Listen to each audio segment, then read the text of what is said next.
Ton Thomas. No. Not even close. Nope. But he's a guy that we had to get on one more time before he starts gallivanting around the country and is going to be exhausted out of his mind. And he is the great David Moulton, Fox Sports Fort Myers, Mad Dog Radio, works for Fox and CBS, and I don't understand how that happens, but he has the greatest contract in the world. David, Right. how are you? I'm good, Seth. Do you know your co-host was on Meet the Press? Yeah. Damn. It was great. Damn. They didn't say his name right, and we talked about that yesterday, but yeah.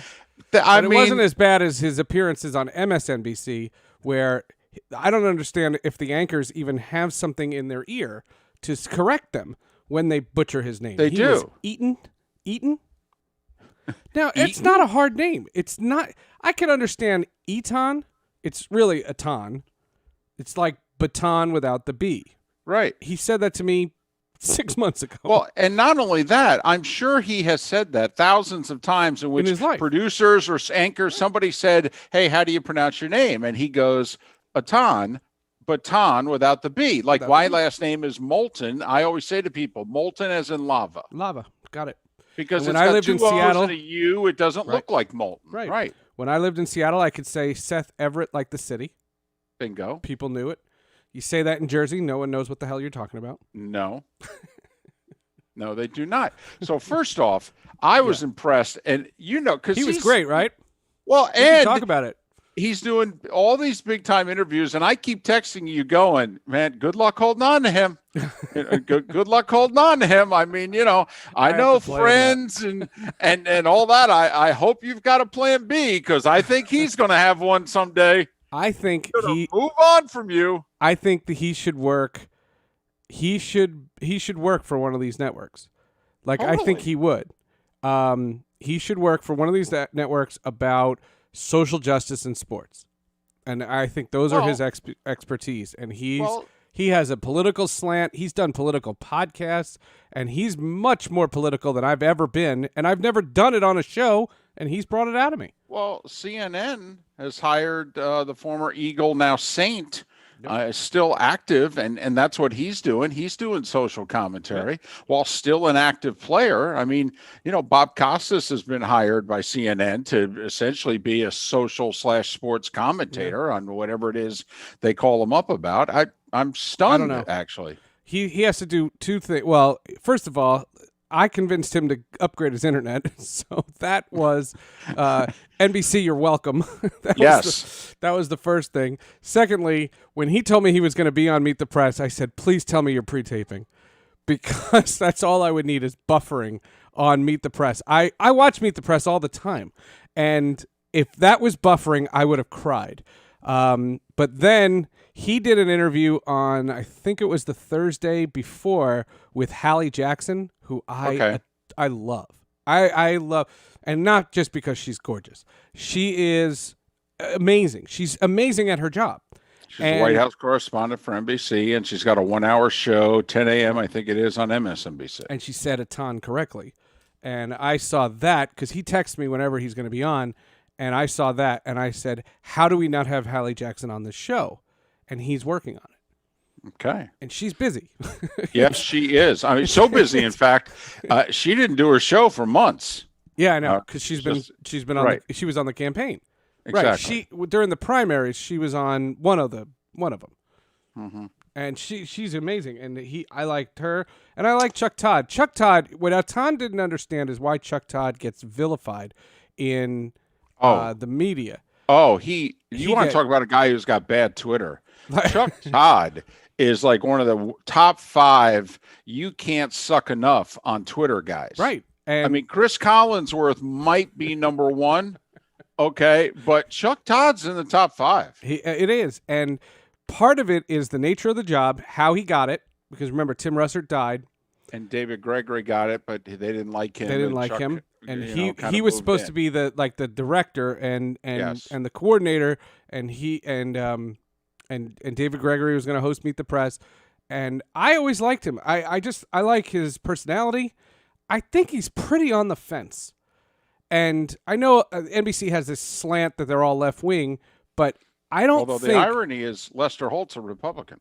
Yeah, I know. But I just think that that Chuck Todd, you threw me.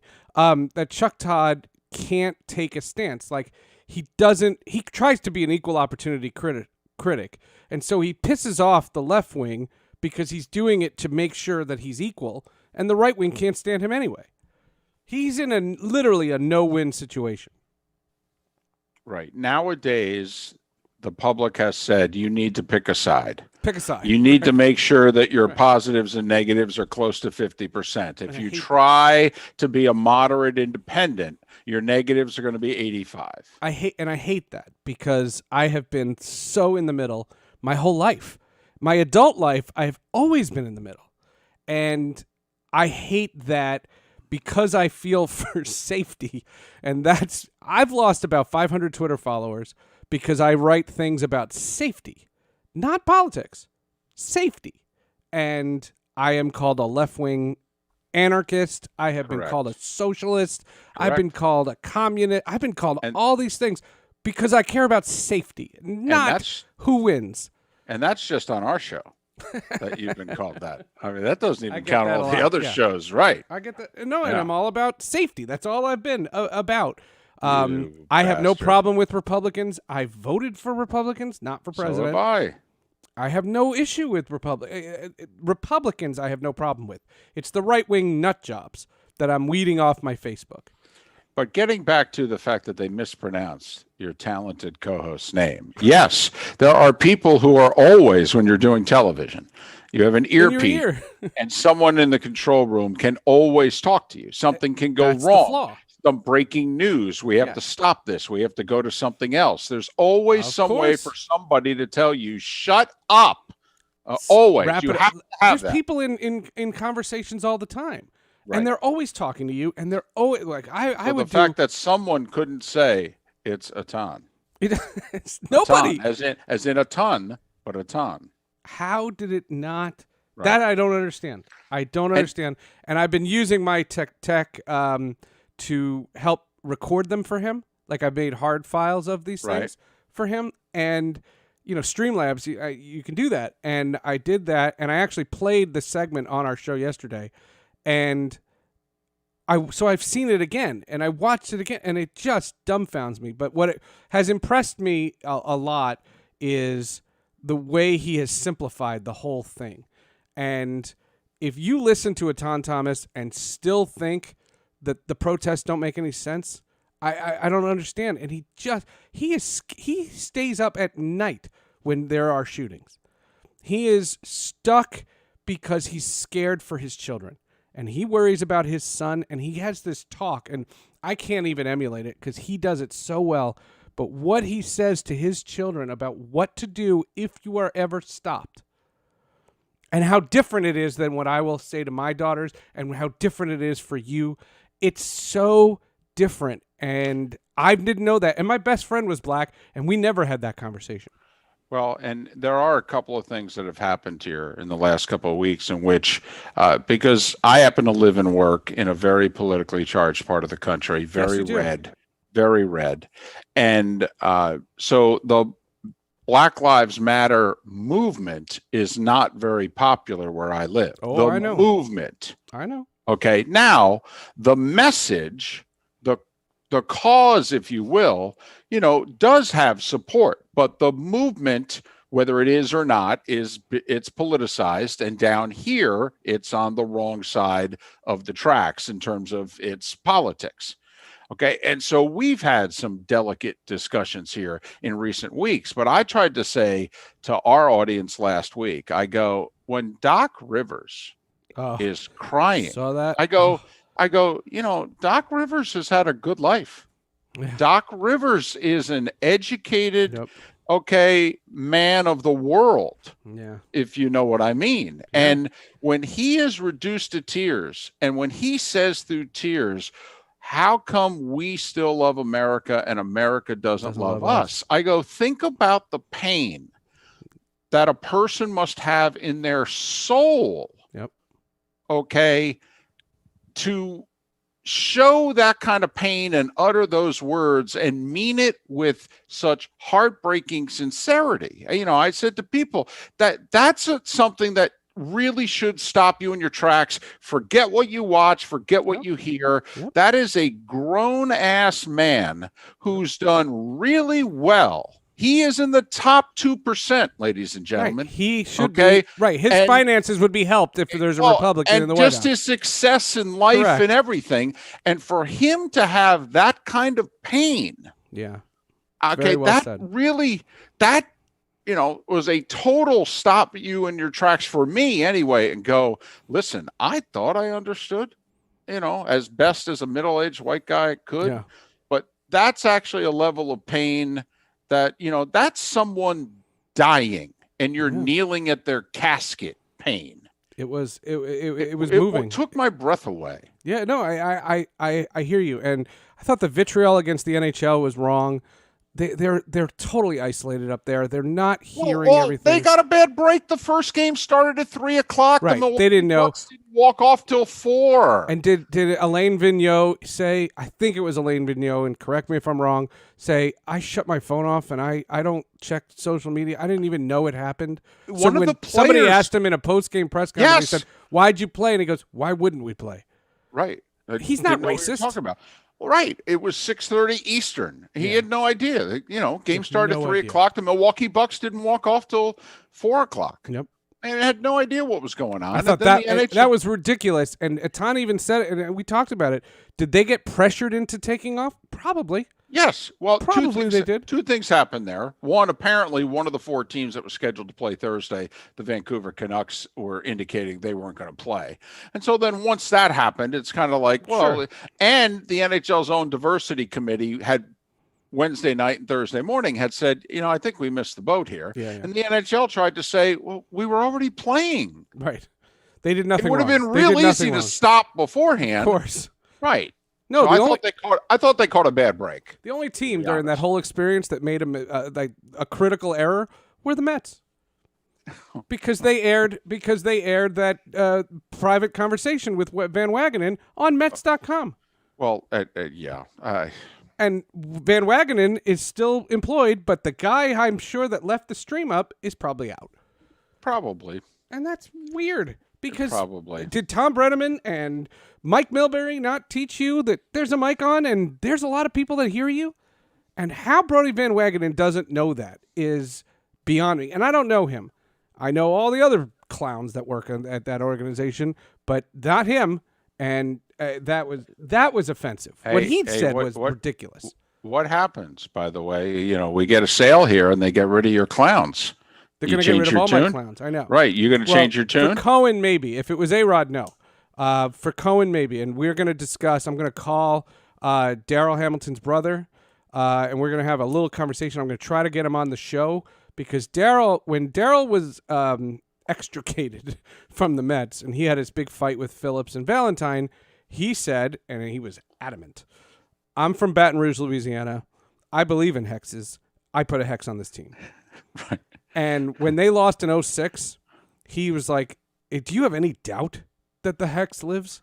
Like, he goes, do you not believe in the hex? The hex is 2006. And when Daryl passed in 2015, Twitter did ask me. Like, there were a lot of people that said, are you going to lift the hex? And I said, no, I'm going to carry it. Right. I said, I will take the baton with a B, nice. and I will carry it. And as long as Wilpon was there, that was always my thing. If Wilpon's there, clean house. I'm all ears. And Cohen, I'm in for because I love the show Billions, and that's based on him. Exactly. I'm all in. All in. In. Cohen sounds like a great dude, and if he's Bobby Axelrod, it reincarnated, I'm in. Sure. I'm in. Could he have a what is Maggie Siff's position? What's her job? I don't know. Can she work there? Because that's all. And I'm doing something with the show for Billions for Wizard next week on the 9th. And I'll tweet all about it. I'm interviewing a couple of the cast members, and Maggie Stiff is not confirmed. And that's the only one I want.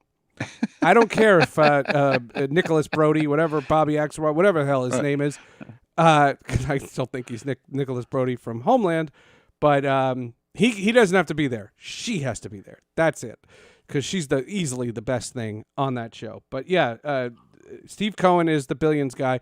If it was A-Rod, I wouldn't be done with them. That would be hilarious. And I'm a Mets fan, but I would be done with them. But that's hysterical to me, that my most hated organization and my sworn enemy, and he's my Lex Luthor, and he has been, and I can't stand that asshole, and that's fine.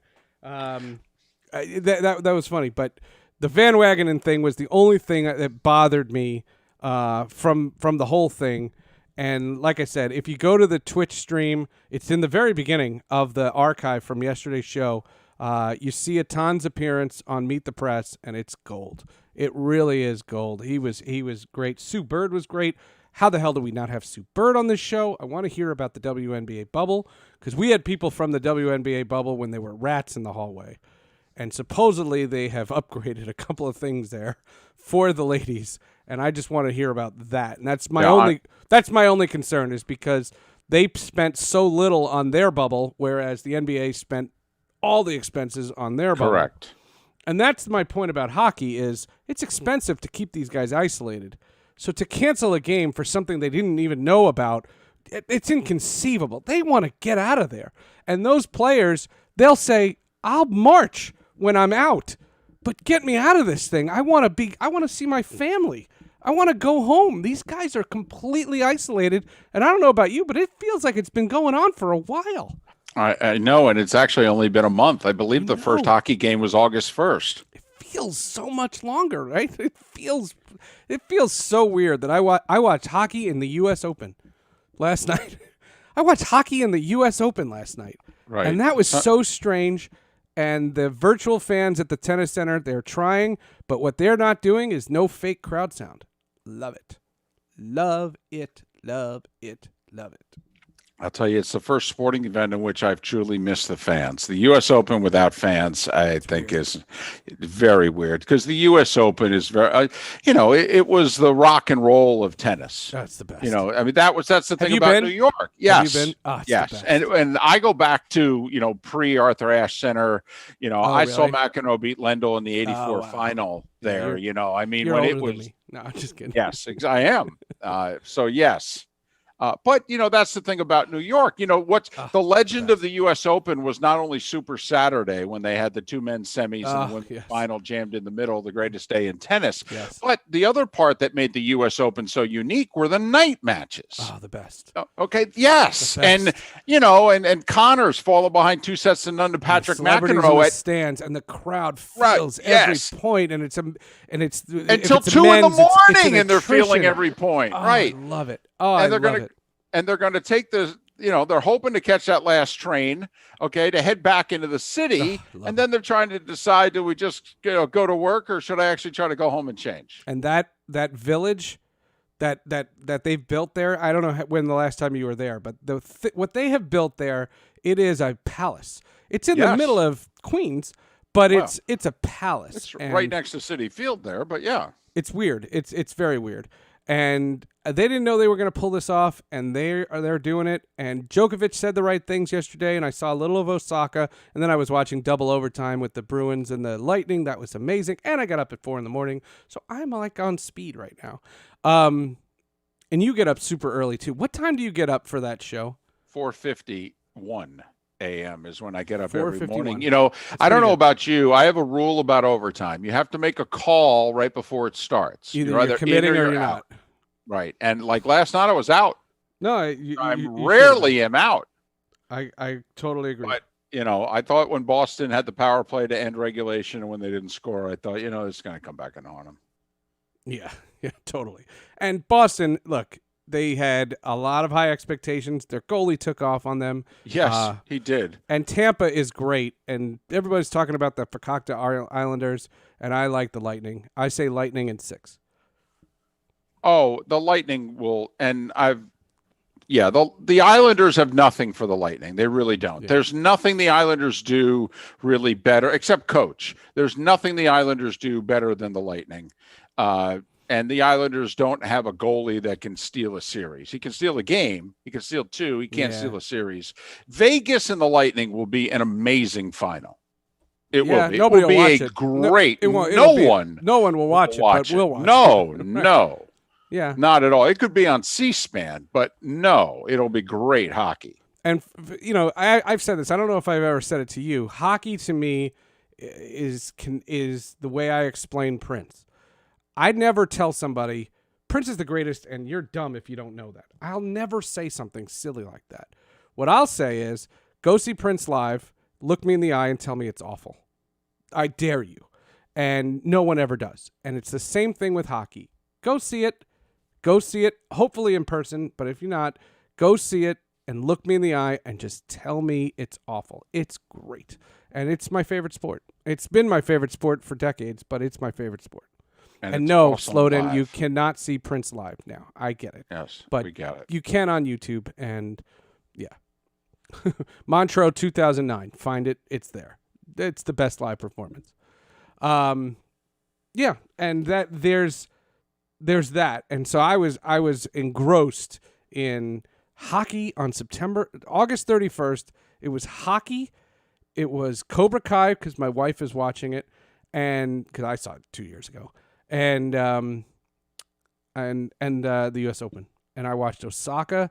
I watched her a little bit, and I watched Djokovic, and I'm in. I'm totally in. And now, I just want to say one thing has changed since the last time we spoke. If the NFL keeps spouting zeros with COVID, I'm all in. I'm all in. Keep spouting zeros. Is he frozen? Did you freeze? No, I'm sitting here. I'm listening to you. No, as long as you keep spouting zeros, I'm in. Okay, well, the American League had spouted a zero until the A's spouted a 1 on Sunday. I mean, I mean, there's going to be some COVID. We'll see. What I want to see is, and I just had a conversation because one of the sponsors of my podcast is an online gambling service. Go to bovada.lv. And they said that what they're interested to see is what any kind of an outbreak would have on numbers. For example, the doomsday scenario, which was the false positives, but let's say one of those teams gets 10 cases the night before a game. Right. It changes the whole complex of the game. 10 guys is massive. Yes. And will that happen? And will that happen? If that happens, it's harsh. And Sloden, if you can't find it, seriously, hit me up on Twitter. I know where to find it. This is what I like Twitch for. I have very different conversations than you have in the morning. We do. No, the false positives is not doomsday. The doomsday was that it happened on a Saturday night. Right. And in the regular season, Saturday night, you don't want anything on Saturday night. You want whatever your plan is. When you go to bed Saturday night, you want your game plan there for Sunday. And that's to me, that's doomsday for the NFL. Because if it happens on a Tuesday, a team can react. But if it happens on a Saturday, you can't. Well, I think you can react on a Saturday because in theory, also, when are they going to do the tests? Are they going to do the test Saturday before they board the plane? Are they going to do the test Saturday? No, I'm serious. Are they going to do the test when they get to their hotel? Okay. Into the city that they're playing in, because then obviously in theory, because all 69, 70 guys are not going to the game. People are staying back home. But if they all of a sudden need to call 6 of them, then there's got to be enough time. That's why in theory, you can't do these tests on a Saturday and find out the results at 10 a.m. Sunday. I mean, you need to do it a half hour later. You need to, I need a new kicker. Right. Yeah, I agree. I agree. And look, I don't know how this is going to come off. What's your theory on some teams have fans, some teams have none? And I'm not talking about it from a safety standpoint because, again, I'm not telling other people how to live. But what about the idea from a fairness standpoint? Is that really unfair if there's 25,000 fans in a stadium versus 0? I don't think so. First off, because I don't think it makes much of a difference, to be honest with you. Agreed, right? I mean, first off, home field advantage is such a minimal thing now. I mean, it used to be, it's 3 points. It's more like 1.5 now. I mean, it really is. You talk to a gambler. I mean, there are a couple of places in which they think it's a little more than that. Seattle, Kansas City, that type of deal, New Orleans. But also think about it. Saints have lost 2 home playoff games the last 2 years. All right. So, I mean, at some point, teams have never been better coached. They've never been better prepared. So I don't think home field is what it used to be. And secondly, Seth, how much noise can be made with 25,000? I don't know. It's not like Arrowhead's going to be packed. I agree. And when they go to Denver, Denver's going to be empty. Now that's a difference. That's not fair, right? Well, the way I was thinking of it is like the Meadowlands. They've said no, right? Correct. And I think by November they're going to change because they just opened up restaurants, and oh boy, 25%, right? 25%, and movie theaters, which wake me when Wonder Woman 1984 comes out. The theory is it may open up eventually, but unless there's a spike, who knows, but there has been enough of this, and I thought Adam Gase was a jerk when he was asked what it was like to do the in-stadium thing. And he's like, well, I'm focused on the plays. I'm not paying attention to that. Shut up. Yes, you are. You noticed. All the players were like, it's weird. Darnold and those guys, they just said it's weird. And the whole thing is odd and it's strange. And I just wonder what the impact of that. Everybody has said, including your experts that you have on your show, they all say it's going to be sloppy week 1. But can a team have a decided advantage because they did this weird training camp better than another team? Yes. And it is likely that the teams who have coaching staffs that have been around for more than an hour, a more veteran group.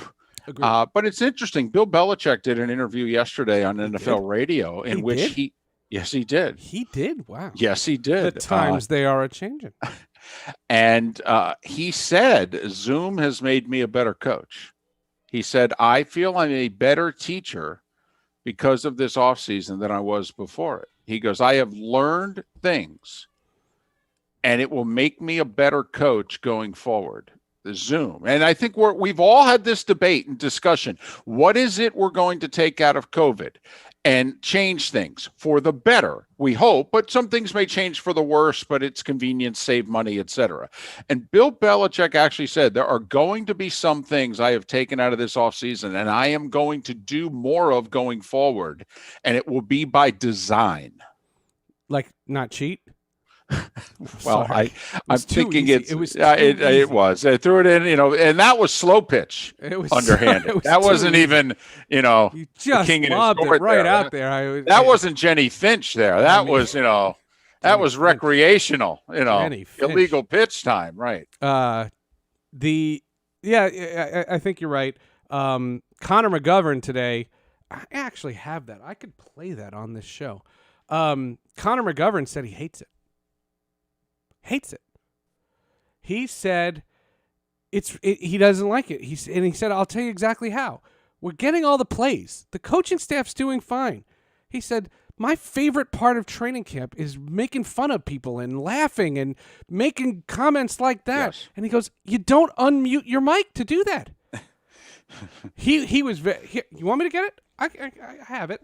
Well, it's your show. It's early. We can do it later. It's your show. He's dead to right. He's totally right. Well, I do think, and this may sound really stupid, I do think winning is more important this year than in most years. Guys like the room. Guys love the room.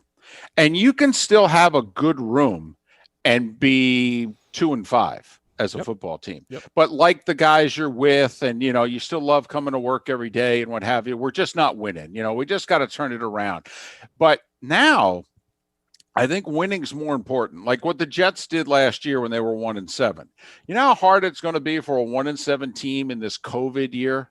To get motivated keep it together, to not go out and party. and to be 6-2 in the second half of the season, where you keep it together, you don't lose your poise, you don't just think life sucks, this is miserable, I hate everything about it, I hate half my team, I don't like the coaches.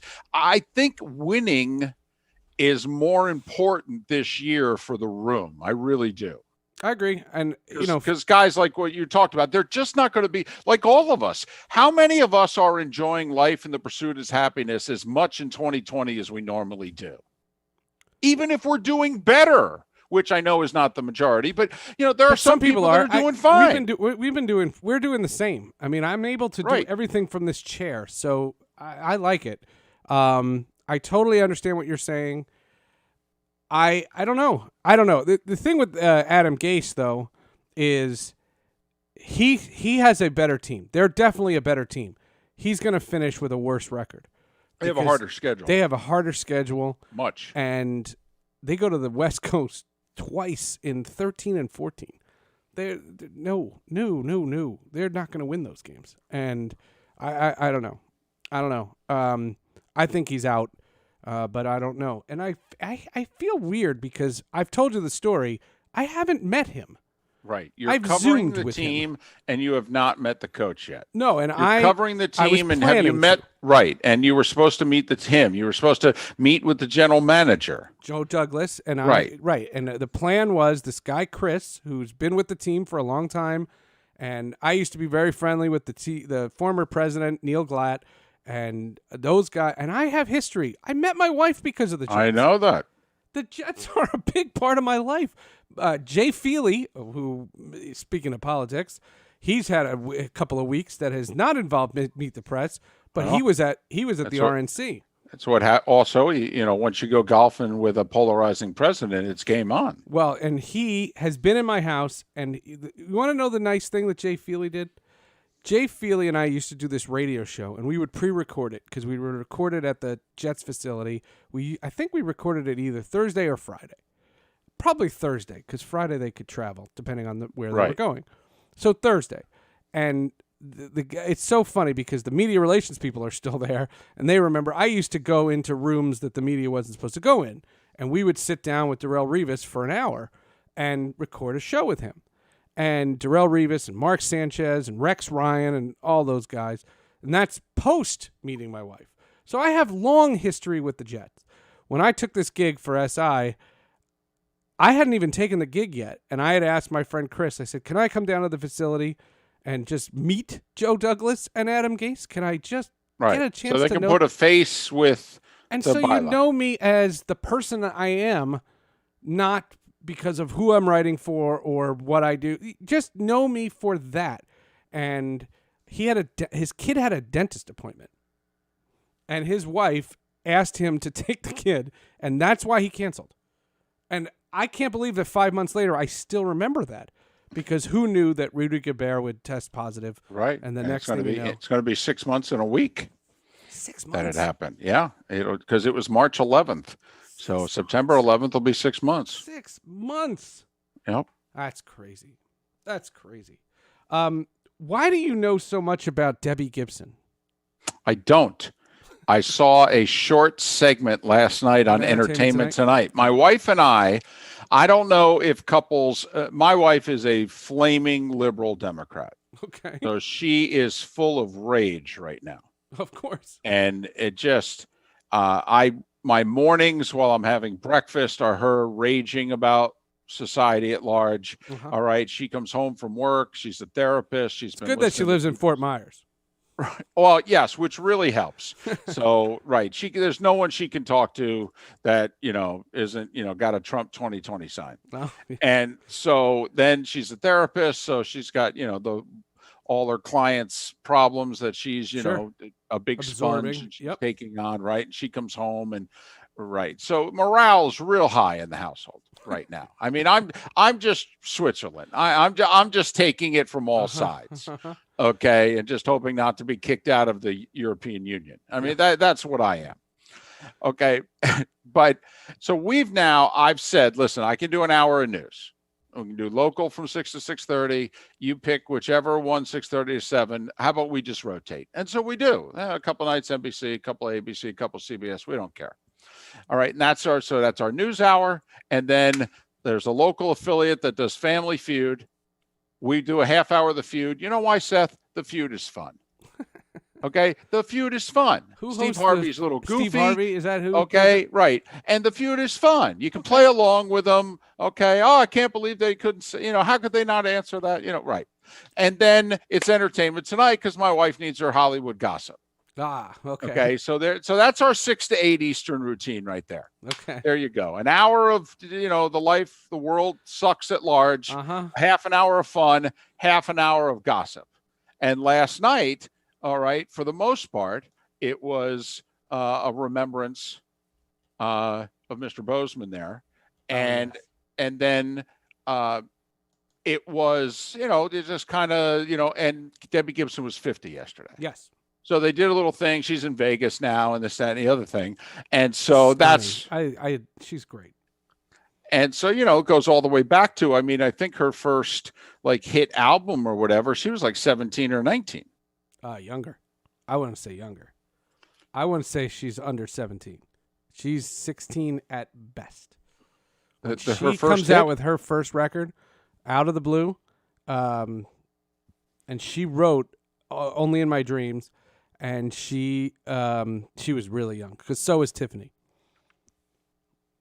Well, and they both came out at the same time, and they did shopping mall tours, and look, when you're 12 years old, she was hot. I don't care. Well, the Out of the Blue album was 87. 87, yep. So she was probably 16 turning 17 if her birthday was August 31st. The Electric Youth album was 89. I remember Electric Youth. Turning 19. So I'll tell you my Debbie Gibson story, because 84, there was a rumor. It ties to Prince. But in 84, Purple Rain came out. And I didn't know anything about who Prince was. I didn't know anything. But there was a rumor. I was 10 years old. There was a rumor in the lunchroom that there was a naked lady in Purple Rain. And me and this kid, Eric, I'm not giving out last names because I don't know. We're on Facebook. Right. We and this kid, we convinced our parents to buy tickets to see Howard the Duck. And we snuck out. We timed it right. We snuck out of Howard the Duck, and we snuck into Purple Rain, and we saw Apollonia purify herself in the waters of Lake Minnetonka. And I was amazed by the music. And I had saved up money for my allowance, and I got the cassette. But we didn't have a cassette player in our house. We only had a cassette player in my mom's car, not even my dad's car, my mom's car. And so I used to take... I would offer to run errands with her so I could listen to Purple Rain. Right. And the way that album is constructed, it's Let's Go Crazy, Take Me With You, The Beautiful Ones, then a song called Computer Blue, and then there's a song called Darlin' Nikki, which is the song Tipper Gore had many issues with, and that's what led to the parental advisory lyrics. And we were driving from the dry cleaner. I can remember it. I was in the passenger seat of my mom's car, and Darlin' Nikki, I knew a girl named Nikki. I guess you could say she was a sex fiend. Met her in a hotel lobby, masturbating with a magazine. And when that line, I never saw the eject come out so fast, and he was banned. I was not allowed to ever hear him, and that's what made me like him more. No more errands for you. The next day, my father comes home because he was working in Manhattan, and he had a 9-to-5 job. So he'd come home 6:30, and he came home, and he had gotten me a cassette of Thriller. Okay. He had got me Thriller, and I was not allowed to have Prince. And I slept on Prince for about 3 years, 86, 87, 88. And it wasn't until Batman came out in 89 that I got the soundtrack to that, and then I got the Columbia House 12 CDs for a penny. There you go. And I got his whole back catalog. And that's how I was introduced to Prince. But in 87, I am in a have to show that I'm a good boy, right. And Debbie Gibson comes out.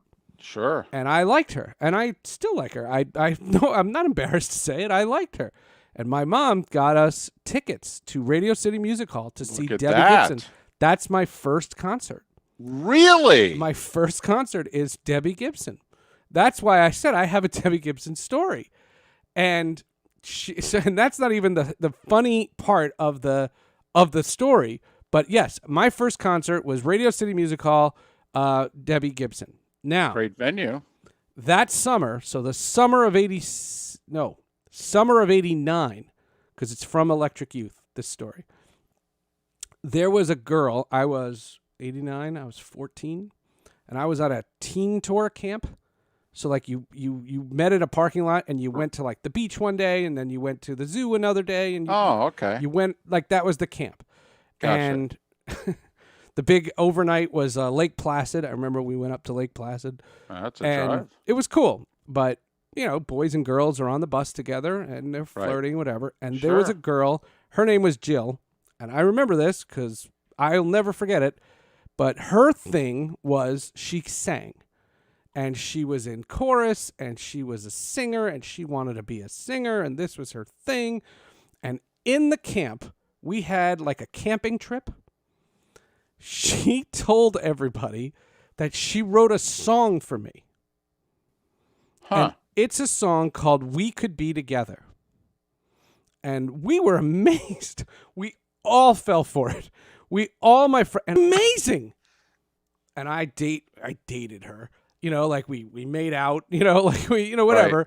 But for a day and a half. We were boyfriend and girlfriend, and then I got the Electric Youth album. And their track 8 is We Could Be Together. And it was weeks after that camping trip, and I was just like, no way, she stole it. And that's my Debbie Gibson story. And that's why when somebody tweeted that it was her birthday, it might have been like one of those entertainment people or something. One of the Twitter accounts said, happy birthday to Debbie Gibson. Right. And I said, happy birthday. She's my first concert. And by the way, We Could Be Together is her best song. And people disagreed. They were like, Lost in Your Eyes, Shake Your Love, like giving me all these other songs. And I said, no, there's no better song than We Could Be Together.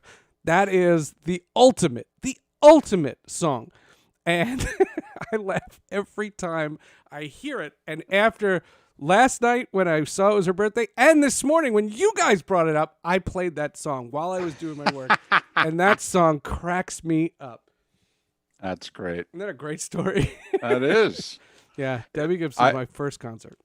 And I'm curious, it's always interesting to, the summer talk show where the phones light up for 2-3 hours and you just talk about something that really has nothing to do with what you normally talk about. But what was your first concert is one of those shows. Yeah. Okay. Which everybody, and it's interesting how old you were, where it was you saw them. It's context. Is it your home? Right. And where you were. Right. Right. Where you were. And that makes sense though. Like I think my wife's first concert may have been Prince. Oh, really? In Syracuse. Oh, that's the one that's on the it's on the DVD. Yes. Yeah. She lived in Binghamton. Oh, and wow. Pretty sure her mother, the minister's wife, took her and a good friend of hers to the concert, had to go into the concert with them. Yeah, of course. Okay. And my now mother-in-law sat there reading a book, okay, with a little light, turning the pages while he's playing. Yes. And while what's going on stage is going on stage also. Okay. That's so and funny. My mother-in-law totally oblivious to it. And my now wife, who I think was, 14 at the time. I mean, what summer was this? 84. Yeah. And 84, 14? 85, probably. 85. Yeah. So 14 or 15. There you go. Yeah. 85. Mm-hmm. And that may have been her first concert. It's so funny that you say that because that's the Dome. And I had seen that concert because it was out on VHS. But I didn't see that concert until right before I went to Syracuse, and I was applying to Syracuse when I saw that concert. And then I was like, that's the Dome. Like that's where Derek Coleman plays. And that's where right. Like that was weird. It was so strange that it was there of all place. And then when they released the Purple Rain Deluxe, this is after his death, they released Purple Rain Deluxe. They made a DVD version of that concert. And that's the so now I have it on a real thing. And this summer they released the audio of that concert, the Syracuse one, as like an iTunes thing. Like you could get just the audio only, which is cool because you couldn't listen to it in your car. And it's so funny because the Purple Rain tour is so rigid in that it's the same set list every concert. It was like he tried to extrapolate and improvise, but when he later in life, that's all he did. He would call for songs, and the band would not know what's coming 3 minutes ahead of time. Like he'd have a vague set list, but nothing like like the early tours. Like the early tours were all pomp and circumstance, and then he just became the anti of that, and it's just so funny. But the Purple Rain tour in the Dome, I saw Elton John in the Dome, and I saw Billy Joel in the Dome, and there's two funny stories about Billy Joel in the Carrier Dome. This was 92. This is so dumb. First, Billy Joel was married to Christy Brinkley at the time. Still? In 92. In 92. And my friend Pete, who is now one of the program directors at ESPN Radio, my friend Pete left a notebook in the WAER football booth because the rumor was that's where Christy Brinkley was sitting. And during the concert, walked up, got in there, and said, my notebook's there, and I need my notebook. And he got in, and he got to meet Christy Brinkley because of that notebook. Then Billy Joel, who's known as a piano player, plays guitar. He does play the guitar, and he plays it once in a while in certain songs. And I think the song was "It's All About Soul." Okay. And he plays it on the guitar and then tosses his guitar pick to my section. And one of the guys who lived on my floor, this guy named Jim, dives down with about 17 other people to go grab the guitar pick off the floor. And he goes, "I got it!" And we're cheering. And then, as we're walking out, we're like, "Let's see the guitar pick." And he pulls it out of his pocket, and it's dried up gum. Nice. Those are my Billy Joel stories. Okay. But yeah, and it all comes back to the Dome. I thought the Debbie Gibson thing was good. Yep. Turned 50 yesterday. Yes, she turned 50. Living and performing in Vegas. She looks great. She does look good. She's fantastic. And she wrote all her stuff, and I think that's great. I like the fact also that she didn't fix the nose. She aged. Yeah, like a person. yeah. It just is, who I am. It's kind of like, Strahan didn't, fix the gap in between his teeth. He thought about it. And he's kind of like, no, this is who I am. And Debbie Gibson, when Prince died, came forward and did a whole thing about pain medicine. She said performers are always on pain medicine. Not necessarily opioids, but they're always on, because you can't do that job. You can't perform to that level and not be in pain. So that's just, what it is. Slowden says, "Wow, you missed out. She's probably rich from the royalties on that song." Yeah, the royalties. The fake song. And I hear the song, and I can picture this little 14-year-old girl spelting it out. First time he got snowed over. All right. It's the first time a girl lied to you. You remember it well. Not the last. No, definitely. Not the last. But you always remember your first. Ba-dum-bum. One other thing that Atan said, and this is also for the audience, because if you didn't see yesterday's show, he has a great John Thompson story. And I didn't know this in the slightest. But Atan grew up in Oklahoma. He was obsessed with Georgetown. Patrick Ewing and Alonzo Mourning. Like, he was a massive fan of them, and he had size. And he wanted John Thompson to recruit him. And that's all he wanted to do was go to Georgetown. And he loved the Big East, but he was Georgetown. And John Thompson spoke to him and said, "We have, I think, Jahadi White, and there were two other big men, and I don't remember. He knew the names, and I said, boy, they can't even know a ton, but you got these 4 names of all these big men from 1999, and he knew. And Syracuse was recruiting him, and he wanted to be in the Big East, and that's why he chose Syracuse. And his sophomore year, he struggled his freshman year, but his sophomore year, he had a breakout season. And he had a killer game against Georgetown. And he said it's one of his career highlights is after the game, they're all shaking hands and everybody's leaving. And he went over to John Thompson and said, see, that could have been for you. And John Thompson never let him forget it. And they struck a friendship from that comment because when Atan went to the Wizards, John Thompson got into radio. And he got into radio, and he started doing that radio show. And they would talk all the time. And John Thompson and Atan Thomas, part of Atan's, I think, motivation to do social justice stuff is John Thompson. John Thompson was a huge influence on him, but after college. Not during college, and not when Georgetown was when he was the coach at Georgetown. I thought that was a great story. My John Thompson story is, I don't know how many people can see here on my shirt, but it's an FGCU shirt. Yes.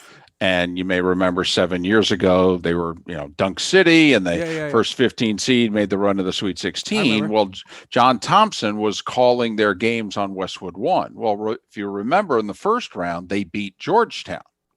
And obviously his son is the head coach. So, and there was a scene in the closing seconds where Sherwood Brown, who was the FGCU player, had the dreads, had the big smile. And Sherwood, FGCU was so nonchalant about this, just taking it all in, that he is shaking hands with the national broadcasters at center court while they're shooting their final free throws, up 8-10 seconds ago, that type of deal. And he shakes hands with Kevin Harlan, with Len Elmore, with Reggie Miller, who are doing the game on, I think it was TNT. And then Westwood One's position right next to him. And so he shakes the hand of the play-by-play guy, and there's John Thompson. And he shakes John Thompson's hand. And Sherwood, of course, knows whose hand he's shaking. And John Thompson, I look down to my left. I'm like, boy, I wonder how big John's handling this. Because he's got to be dying inside. His son is about to suffer a humiliating loss. They were 13-point favorites. They were number 1 seed in the Big East tournament the week before. Now they're getting bounced by FGCU. People don't even know how to pronounce the school's name. And John had a big smile on his face. And, he gave, while still being on the air, he gave him as warm of a handshake as he could. And then after the game, he went over, made sure he talked to some of the FGCU players. And so John's still in town. They win the second game to go to the Sweet 16.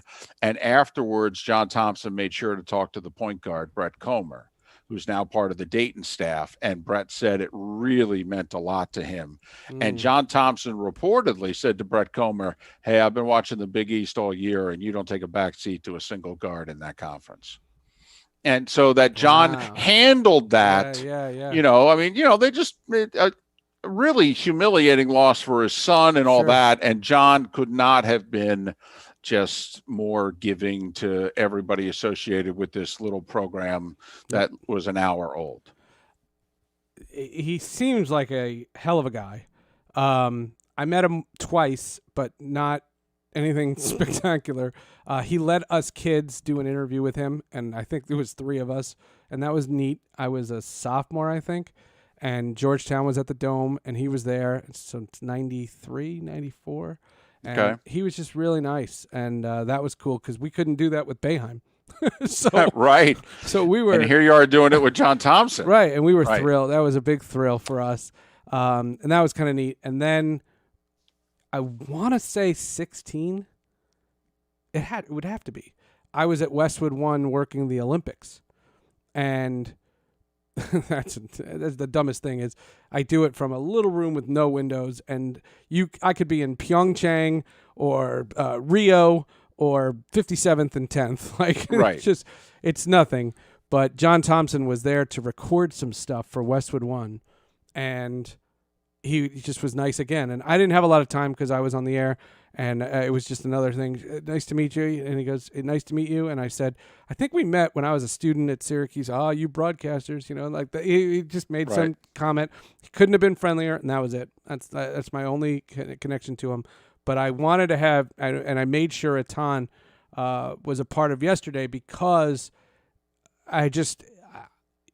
you can't think about the Big East without John Thompson. Well, he's not the only coach, but he's the centerpiece of it. Well, more than that, though, because I brought up the Big East on our local show this morning, and my co-host who's from Michigan said, hey, this is where you East guys sometimes, this is where your bias comes in. You need to realize Georgetown was national. Yeah. I'm living in Big Ten country, but John Thompson in Georgetown is a big flipping deal. Yeah. Right. Totally. And I remembered, because it kind of took my breath away yesterday. It was during our morning show when the news came out that John Thompson had passed. And I usually it wasn't confirmed. Do you remember that? At like 4:50, it wasn't confirmed. 9:80, the team had tweeted it, and that was it. Right. And nobody else had corroborated. And my updates all had, there's only been one source on this. Like I kept saying that. Yeah, we didn't go with it till like 7:30. Yeah. I mean, to be honest with you, until I didn't hear any of your show yesterday because I was dealing with that. Sure. And so, but you realize, first off, he's seemingly the last coach, and Atan could talk much more eloquently about this, but he's seemingly the last coach at any level who was the big man coach. Yeah. It was Ewing, it was Mourning, it was Dikembe. A, he could find them. B, he could help develop them. C, they were the centerpiece of his team. That's how they were going to win or lose games, with the big man. And it's really, he's like the last guy. Really? He hated the three-point shot. It hurt him when he was our Olympic coach. He put a team together that didn't have a lot of perimeter shooting, came back to bite him in a semi against the Soviet Union, which led to the dream team, because if we don't lose. Yeah. Okay, they lose in 88, and if they don't settle for the 88, bronze, 92. We probably don't have the dream team. But then ironically, he goes from that to Iverson, and he gives Iverson total control. Yep. And was pointed out by a guest, Andy Poland, on our local show this morning, that John Thompson's theory was, Iverson had been incarcerated. Okay. And who am I to put some more shackles on this kid? Yep. And as Iverson said in his tearful Hall of Fame speech, that John Thompson saved my life, but his mom went to John Thompson's office and begged him to give my son a chance. Did you see the documentary on Iverson? Yes. It's not a 30 for 30. It's a Showtime or something, right? Yes. Showtime or HBO, but yes, I saw it. Yeah, it's great. It's amazing. And Allen Iverson is such a complicated character. Oh my goodness. Yeah, but John Thompson, that was pretty wild. And then Chadwick Boseman, and boy, the stuff you're starting to hear now, and the timeline. So yesterday, I had the guy who helps me with Hall of Justice come on to talk about it, and then Atan had to leave. So I have Victor on here, and I said, why don't we just record this week's Hall of Justice? Like, why don't we? Right. Sure. How could that be a bad thing? And so we did. We just recorded the Hall of Justice right then and there, and a couple of things came about. Number one, they teased Black Panther in 2015. So he did not have colon cancer when he filmed the first one. That's kind of been misreported. They said that he had it during all four, and that's not true, because it came out when Civil War came out.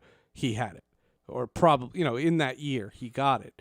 Right, 2016. He signed a 5-film contract in 2015 to be T'Challa, and he did 4 of those movies. He was only under contract for 1 more, and Marvel signs him to a 5-film deal because at the time he is 36, 35. Well, he died at 43? 43, so minus 6. 37. Sorry, 37. And he's in perfect shape, and he looks like T'Challa, and he embodies that character. And they sign him, and what we're trying to figure out is, when did Marvel know? We couldn't figure out. Do they have to do a separate physical for each film? I don't think so. I don't think so either. I mean, they don't do it for athletes if you're under contract. Right.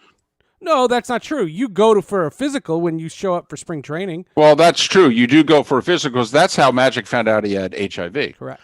All right. It was literally for an insurance physical. Correct. And he got the phone call from his insurance company.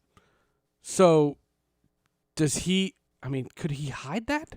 Could you hide colon cancer? Well, that's usually not. When's the last time you did a routine physical? Pre-pandemic. I'm due for one. I keep putting off. I mean, put it this way. Unless your blood work, as somebody who just 4 months, like I had no idea how long I had cancer in my body. Right. I'm one of those that, That's for the most part, and I didn't think of that. I went to the doc. I go to the doctor once a year. So at some point in time, now I think it had been just a little over a year since I had gone to the doctor, and I felt fine, for the record, the entire year. I also didn't have any signs. I didn't have any blood or anything. There was nothing to set off alarms. You had kidney, right? It was kidney? Yes. And then until all of a sudden one night, I thought, what in the world is going on? I thought this has to be a kidney stone. It turned out to be a little more than that. And I had cancer.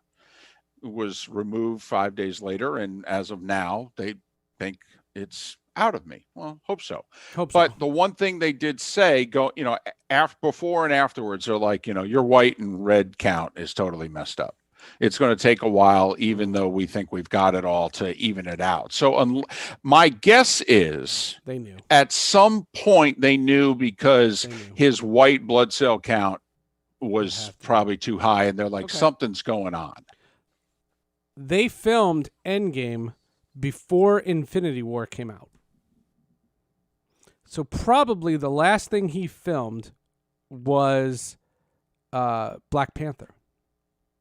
Well, wasn't there supposed to be a movie released in the last 72 hours that they think was his last film? Yeah, it's a different. No, I'm talking about for Marvel. It's not. Oh, it's not part of what the genre you're talking about. Got it. It gets me to a point. And first of all, if you want to see his best work, I mean, obviously, I did the same thing. I ran to Black Panther. Saturday night, I watched Black Panther.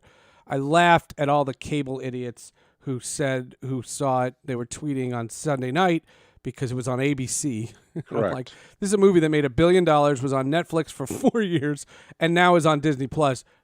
Who didn't see this movie that's like, oh, well, Black Panther's on. Let's tune that in. And I ran to that movie too, but in reality, his best work in Marvel's world is the other three movies. The first of all, the scene when his father's killed is, you don't know who he is, but you meet him. Go watch that scene and see the fear that he has, because now he's the king and his father's killed in the midst of Captain America Civil War. And then he's on a revenge against this character called Zemo. And at the last minute, he hears Zemo's plight and changes his mind and realizes that, vengeance is the wrong strategy. That's some heavy acting. And then then Black Panther comes out. And then in Infinity War is when they're fighting Thanos, and Captain America decides who's an outlaw because of the events of Civil War.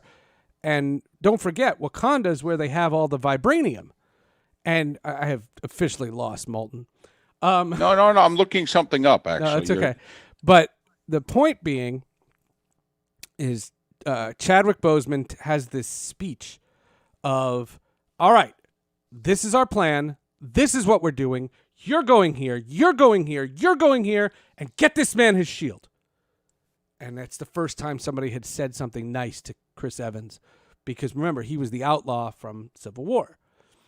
And that's amazing. And it's just a look, but in Endgame, remember, at the end of Infinity War, half the world disappears. They become the feathers. That's the end of Infinity War. And Marvel does an amazing job. That movie is 3 hours long, and it's at least 2 hours in before those guys come back. And you knew they were coming back, but you don't know. You're not expecting it.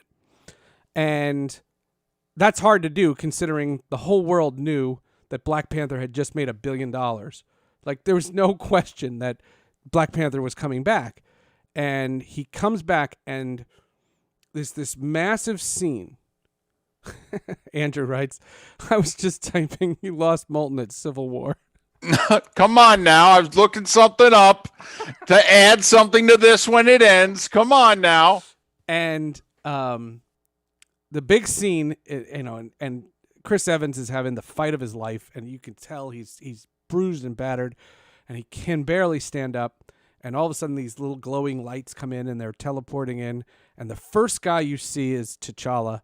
And Chadwick Boseman looks at Chris Evans and doesn't say a word, but with his look says, you did it. You won. I got you. And I got it from here.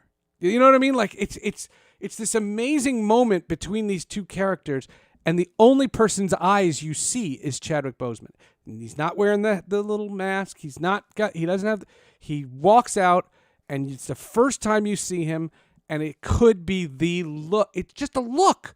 And it's arguably his best work. Like, it's incredible what Chadwick Boseman was able to do.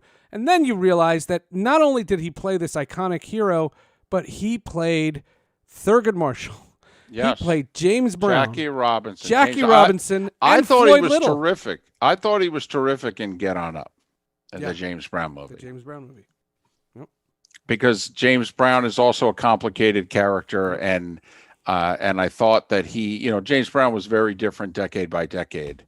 Yep. And there was a clip that I saw last night. It was why I was watching Entertainment Tonight, because I knew they would devote their whole show to him. And in which he talked about, he said, it's a real easy role to turn down. He goes, because going in, this is going to be hard. Yeah. This is, there's a much better chance you can't pull this off than you can pull it off. Mm-hmm. And he said, in order for him to be James Brown, he had to stay in character for 10 weeks, whether they were filming or not. He had to be James Brown in order to pull it off. Incredible. And he was Floyd Little in The Express, which is the Ernie Davis story. Ernie Davis, the pride of Elmira, New York. Right. I worked in the Binghamton, Elmira market, so we have go. a fondness for Ernie Davis. Ernie Davis, yes, of course. It's amazing. It's amazing, and it's tragic. Yes. I do not think there should be a Black Panther 2. I think that Marvel has enough stories they can tell, and they never have to do it without him and have an off-screen death or something very weird. He's already died twice in this series. He died because of Thanos, and then he dies in Black Panther, and he comes back, or he's near death, and they save him. And I don't think you do it. And I know that a lot of people online want the younger sister, Shuri, to be the Black Panther. I don't think you do it.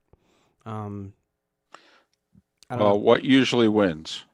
Well, money. But when Endgame had come out and they had announced Disney Plus, Marvel had a big panel. I think it's called D23. It's a big Disney convention, and Kevin Feige, who's the head of Marvel, I keep forgetting who I'm talking to.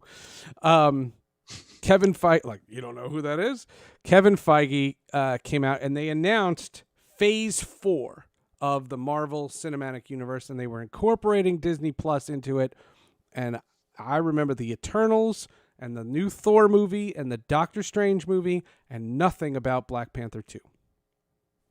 And I thought it was notable, and I brought it up on our podcast, and I said then I thought it was a fight between Ryan Coogler and Marvel, the director, because Ryan Coogler had done the same thing on Creed. Ryan Coogler directs Creed, but doesn't direct Creed 2. And it was a contract thing. And Ryan Coogler does not connect to Creed 2. Creed 2 is great, but Creed is special. There's a difference. There's Creed. The first Creed is a special film. Creed 2 is good, and it's not to knock Creed 2, but it's not Creed 1. And I thought the same thing was Ryan Coogler. And he was the one that was not under contract. Chadwick Boseman was, but not. And I said maybe they don't think they could top it because the significance and the societal significance of the Black Panther film. And I have said a lot in the past, and I've had a lot of people corroborate this. I think a white person can only like that movie so much. And if you have to quantify it, the most I can like that film is a 9.5. Only a black person can give that a 10. And the reason is because this is the first time in American cinema that a black person was the lead character and not African American and doesn't have the weight of what it means to be an African American. And because of that, it is a fantasy that black people don't think of. This is a guy who's African, not African American. And he's royalty. And Wakanda, because of an alien meteorite, is the most advanced nation in Africa. And you get to see things from a light when Chadwick Boseman is fighting with the people in Wakanda saying, why should we intervene in world affairs? Do you want us brought down? Do you see the way they treat each other? And black people know that better than anybody. And I just think that's a special movie for you and me. That's a really special movie. And I've asked a lot of black people, before I ever said that publicly, I asked a lot of people and they all understood. Well, I thought there were some pictures when his death was announced in which you could see, once again, I referenced Doc Rivers in our first hour today about, the emotion. And, there were black children, okay, with the pose, with tears, down their face and the sadness of kids, but you could see the absolute just, my world has been destroyed look with the tears streaming down the face of black kids. It is the one thing about sports, which I think helped me to be a better dad. We only have one child, have a daughter. And I've always, at a very young age, I was always pro women's sports. I was always pro, sports and people participating in sports that maybe aren't the most popular sports and what have you. And one thing that I think you see is what sports has done for so many people. It allows them to be accepted. It allows them to be on equal footing with so many other people that don't look like them, et cetera. And that is also something in acting that, for some of us, it's difficult for us to relate to how important it is. He looks like me or she looks like me. Okay. And that those of us never think of that. That's not a part of our world. Most people look like us. The majority of people we encounter in life and on screen and what have you. So it doesn't enter our equation. It does enter other people's equation. Agreed. And I think that from Marvel's standpoint, I think what they do is you introduce Miles Morales. Miles Morales is the young black kid in the comic books who becomes Spider-Man. And Miles Morales is a person of color, but he's the accidental hero. He gets bit by a spider. And if you ever saw the movie Spider-Man Into the Spider-Verse, the story is Miles Morales' story. And that's why it resonates so much with people. And I think that you can introduce Miles Morales into the Marvel Universe and just make him the tent pole. I like that. I just think you can do that. I don't like shoehorning something in. I just want something to be natural. And you told Black Panther's story. What I had heard, the rumor for Black Panther 2 was that T'Challa develops a relationship with Aurora Monroe, and there's no chance David Moulton knows who that is. No. That's None. Storm. that's Storm from the X-Men. And remember, Disney bought Fox, so now they have the X-Men, and they're not going to bring in the movie versions. They're going to do their own versions of the X-Men, and you can bring in Storm. And that was what I thought Black Panther 2 could do, because you could introduce Storm to Wakanda because she's an African woman and he's Wakanda's in Africa, and you could have that be a thing, and then you meet Storm, and that's when you meet Storm's other life, which is the X-Men, and you can introduce it that way. So. I did not know this. I guess I should have, but I did not realize that, in the part of the whole pay it forward thing, that Denzel Washington was the one that had paid for Boseman to study at Oxford. At the behest of Felicia Rashad's Alan Rashad, Claire Huxtable. She was the person who told Denzel Washington, "You've always said you want to do some good for black kids. This is a black kid that needs it and can benefit from it." And it was her egging on or something that convinced. And it's fascinating. The whole thing is fascinating. He had a fascinating life and a tragic death. And Denzel has always been very active in the Boys and Girls Club, because he felt it was really there for him as a boy. And so Denzel always joked, they obviously struck up a friendship later on in life, but Denzel, once it became public knowledge, would go on the talk shows, and there were clips, whatever show he was on, in which he would say, he owes me. Where's the money? He owes me a lot of money. Yeah, I think you're totally right. And I totally see that. That's fascinating. I mean, the whole thing, it was a crazy. He was going to be, one of our, think about it at 43. I mean, think about all the roles that he was, he was going to be his generation's, Nicholson. Samuel Jackson. Well, I was not even thinking African American actors. I'm just thinking he was going to be potentially a Nicholson. Yeah. He was going to be, 30 years from now, we are going to give you the Lifetime Achievement Award and an Oscar and special roles, right? And only special roles. I mean, he was at the point here where he was just going to. It's kind of like they say about big time programs: they don't recruit, they choose. Right. He was at the point of choosing movies. Right. And you hear the stories now that he was getting his own treatments, and no one knew, and then he was going upstairs and doing this with the sick kids. And I just I can't get over it. I can't get over any of that stuff. And cancer freaks me out. I mean, I haven't been directly impacted, knock on wood. I've had friends who have had cancer, and my wife's grandfather. But that's been. I've had Alzheimer's and ALS and all these other awful things. But cancer is something that is pretty unique. And I actually wanted to tell you, and this is something I meant to tell you off the air, this week's Sports with Friends, I hope it happens. Do you know Mel Antonin? I know of him. You know of him, right? You know Yes. him from his work. Correct. Mel Antonin was a baseball writer for USA Today for 20 years. And now works for Mid-Atlantic Sports Network and does some other things, some radio, some Sirius XM, I believe.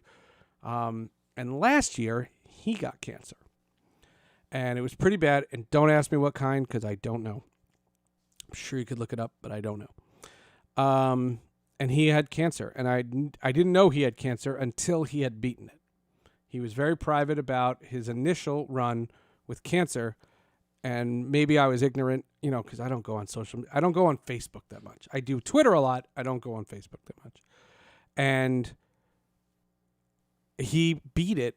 And if my timeline's right, he beat it right around December, January is when he revealed that he was in remission. And that was great. That was wonderful. Great news. And then he got COVID. and he got COVID really bad. And there was a chance that a lot of people thought he wasn't going to make it. And then,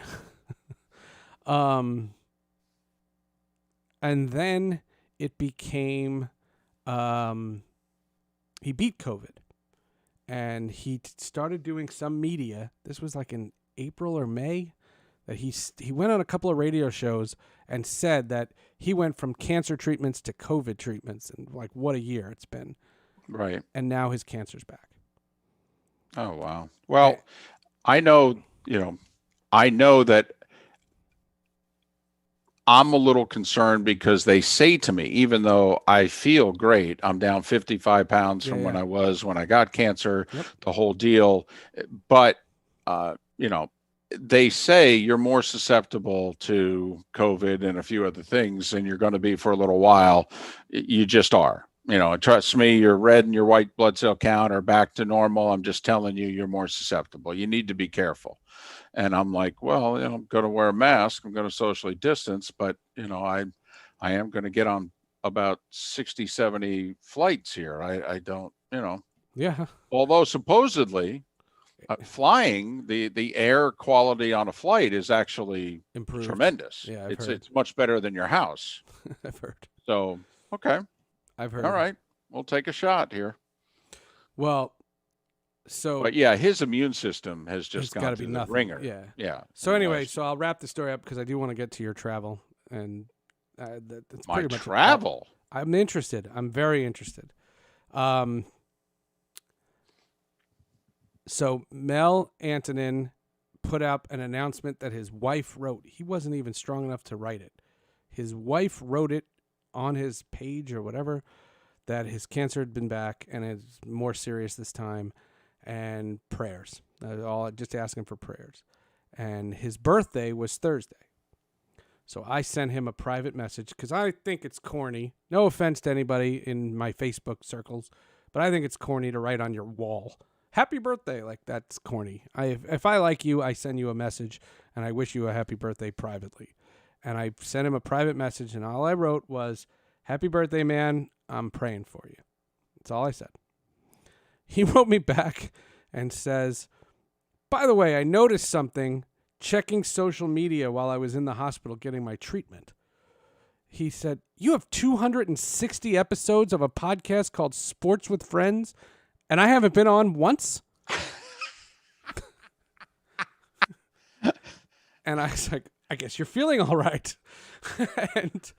and I said, well, I'll hold this week open for you. You think you'll be well enough to do it? And he's like, I haven't done any media in so long. I would love to. I hope. Great. I hope so. So Monday, and this is how life changes on a dime. An hour after I got the message on John Thompson, that I knew was going to affect a ton, he wrote that he had a fever. Oh, boy. And he's like, I can't do it. Now, the epilogue to that story is his cancer treatment, which was Tuesdays. So he was never going to be able to do Tuesday, but he was hoping to do Monday, and he didn't. And I said, if you want, I'll pass it up. I'll move on. I have no backup plan. But whatever it is. And Mel wrote me and said he had a brutal day. He's going to the doctors, but not for treatment. He's going to get checked up. And as long as he feels the way he feels now, he can do tomorrow morning. Hot damn. So fingers crossed tomorrow we get Mel Antonin. And I can't wait. I will give him the floor. He can talk about his illness and whatever he wants to say. And I'll be in tears. I won't be able to stand up for this thing. But and then I'll just get him to talk baseball, and right. Hopefully, he'll I hope he's enjoyed the season. I don't know. Right. But oh my God. Isn't that crazy? He went from crazy. cancer to COVID back to cancer. Yeah, that is nuts. That's crazy. So, you've said on your show that you For those of you who are watching this show and don't know who this guy is, he's a radio host extraordinaire. He's literally, they do this morning show in Fort Myers, Florida, that you'd think is a small market, nothing. And outside of too much auto racing talk, they are as good a team as there is on the radio. They are fantastic. And on Mondays and Tuesdays, when I have to get up early to do my work, I listen to these guys on their Twitch channel, and they are fantastic, like fantastic. And they do a great show, really a great show. But you also do stats for college football for CBS. Yeah, it's called a spotter. It's basically a broadcast assistant. I used to do it with Joe Buck in golf, but Fox sold away their golf rights. Yes. And now I do it for Troy Aikman with the NFL on Fox. So that's every Thursday, except for opening night, and every other Sunday on average. And then the SEC on CBS, I've been doing it. This will be my 15th season with Gary Danielson as part of the SEC on CBS. So you're going to be on 6 planes a week. 42 games is what it ends up being over a 4-month span. You have your schedule? You have your... I got it right in front of me. Holy God. And I thought it was all getting canceled, and I thought they wouldn't let you go because you're high risk. No, I mean, my understanding is, and I've got an hour-and-a-half CBS Zoom meeting on Thursday, followed by a 2-hour Fox one. Put that on. I've got a full day on. I got a full day on Zoom. Yeah. From like 11 o'clock to 3. Uh-huh. Yeah, I could. I don't think they'd appreciate it, nope, but I could. I would love it. But to give you an idea, like there are about 6 weekends a year where I have Thursday, Saturday, Sunday. And they never work out. There's actually a couple this year where my Saturday games in Baton Rouge and my Sunday games in New Orleans. The second weekend. Yes, the second weekend of December right now is Army, Navy, and Philly on a Saturday, followed by the Eagles and the Saints in Philly on Sunday. Oh, cool. Same stadium, actually. Yeah. Guys have been doing this for 30 years. They've never had that happen. Yeah, that's pretty lucky. I've got a Thursday night. If that's the case and things are normal, I'm going to come down and see you because we've never met face to face. That's not true. We did in Florida. You came down. You were in our booth. That's true. You were doing spring training. Take it back. But like the first time I do it at the end of September. Thursday night, I'm in Jacksonville. Saturday game, I'm in Baton Rouge. And then I'm going to have to get to either Seattle or Denver on Sunday. You're out of your mind. Which means, you can't get from Baton Rouge on a Sunday morning to Seattle or Denver in time for the game. No. And you really can't get from New Orleans. You could get from New Orleans to Denver in time for the kickoff. You can't get from New Orleans to Seattle. So you're going to do Baton Rouge to Houston? I'm going to drive after the game. I'm going to drive 4 hours to Houston. I'll spend Saturday night in Houston. I've done that drive. I'll spend Saturday night in Houston. I'll take the first flight out Sunday morning, and I'll either go direct to Denver or direct to Seattle. You're out of At least I think it's direct. The one Seattle flight, I may have to stop in Salt Lake City. Oh, my God. But we've had it. I mean, the 3 guys who are in similar roles as me on Fox, for example, Joe Buck has a spotter. He's the guy who points out who has the ball. Yeah. Who made the tackle. Then there's a stats guy who not only tells Joe it was a 4-yard gain, but he also tells the truck, and they put it in their stats. And then this way, all the stats are accurate. Mm-hmm. So, the stats guy, Ed Svita, he does 5 games a week. He does Thursday Night Football on Fox. He does the Friday. How old is he? Ed's my age, maybe a touch younger. Ed's a little younger, I think, than me. Bananas. All right. He's got a son who's a freshman in college and another one who's a teenager. All right. So he's going to have to do this for a while. He's got to make money.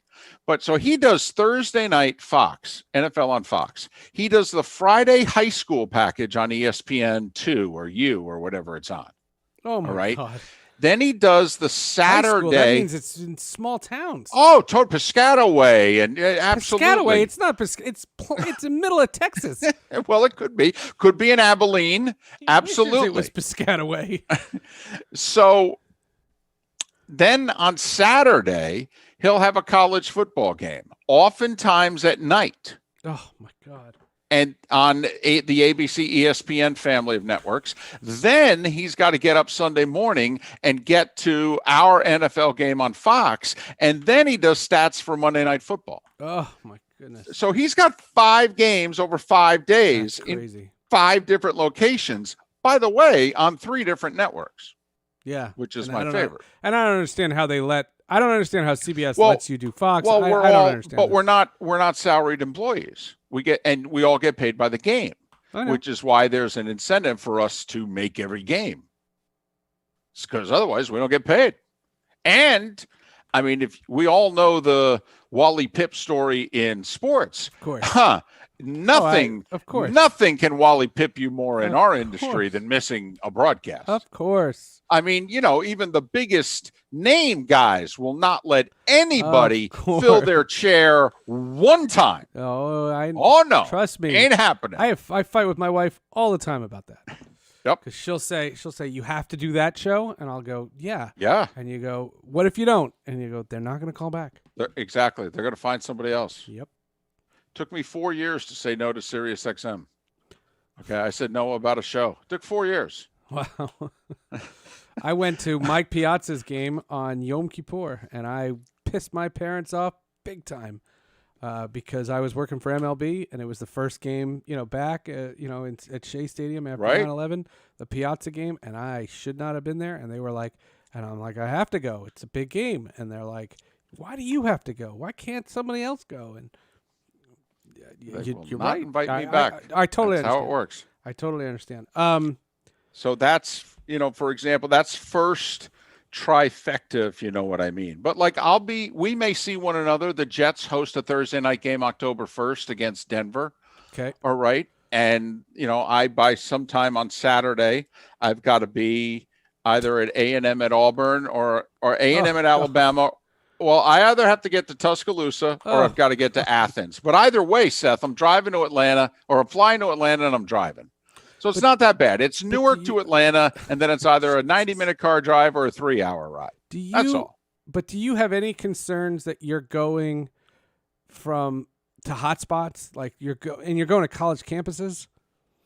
Well, no, because I'm not going to be on the campuses. See, to me, I'm just going to go straight to the hotel.